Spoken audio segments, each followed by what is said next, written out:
നമസ്കാരം, എൻ്റെ കുഞ്ഞു ചാനലിലേക്ക് നിങ്ങൾക്ക് ഏവർക്കും സ്നേഹപൂർവ്വം സ്വാഗതം. ഇന്നത്തെ വീഡിയോയിൽ മഹാവിഷ്ണുവിനെ ഉപാസിക്കുന്നത് എങ്ങനെയെന്ന് നമുക്ക് നോക്കാം. സത്വഗുണമൂർത്തിയായ മഹാവിഷ്ണുവാണ് സൃഷ്ടിസ്ഥിതി സംഹാരങ്ങളിൽ സ്ഥിതിയുടെ കർത്താവ്. വിഷ്ണു എന്ന പദത്തിന് എല്ലായിടവും നിറഞ്ഞവൻ എന്നാണ് അർത്ഥം. പൂർണ്ണാവതാരങ്ങൾ, അംശ അവതാരങ്ങൾ, ആദിയായി വിഷ്ണുവിന് അസംഖ്യം അവതാരങ്ങളുണ്ട്.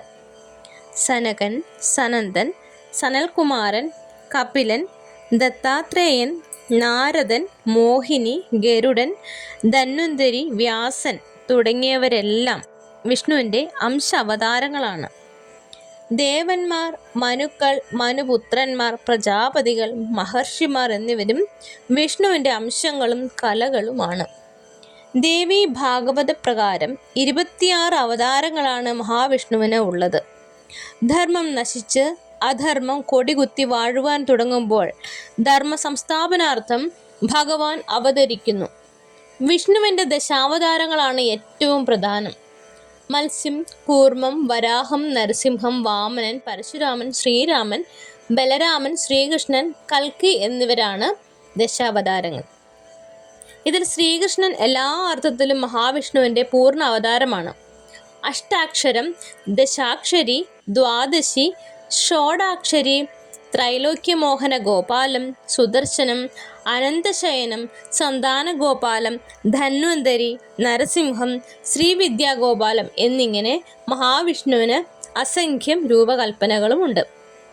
ശിലാനിർമ്മിതവും നിൽക്കുന്ന രൂപത്തിലുള്ളതുമായ ചതുർബാഹു വിഗ്രഹങ്ങളാണ് പൊതുവെ മഹാവിഷ്ണു ക്ഷേത്രങ്ങളിൽ കാണപ്പെടുന്നത്. 4 കൈകളിൽ വലതുവശത്തെ മുകളിലുള്ള കൈയിൽ ചക്രവും താഴെയുള്ള കൈയിൽ പത്മവും, ഇടതുവശത്തെ മുകളിലുള്ള കൈയിൽ ശംഖും താഴെയുള്ള കൈയിൽ ഗദയും ധരിച്ചിരിക്കുന്ന രൂപത്തിലാണ് ഈ വിഗ്രഹങ്ങൾ. കൂടാതെ ഇരിക്കുന്നതും ശയനരൂപത്തിലുള്ളതുമായ മഹാവിഷ്ണു പ്രതിഷ്ഠകളുമുണ്ട്. വിഷ്ണുവിൻ്റെ അവതാരമൂർത്തികളെയും വിഷ്ണു പ്രതിഷ്ഠയായി പൂജിക്കാറുണ്ട്. വിഷ്ണു ക്ഷേത്രത്തിൽ 4 പ്രദക്ഷിണമെന്നാണ് നിയമം. പാൽപായസം, ത്രിമധുരം, വിഷ്ണു സൂക്ത പുഷ്പാഞ്ജലി, മുഴുക്കാപ്പ് തുടങ്ങിയവ വിഷ്ണുവിൻ്റെ ഇഷ്ട വഴിപാടുകളാണ്.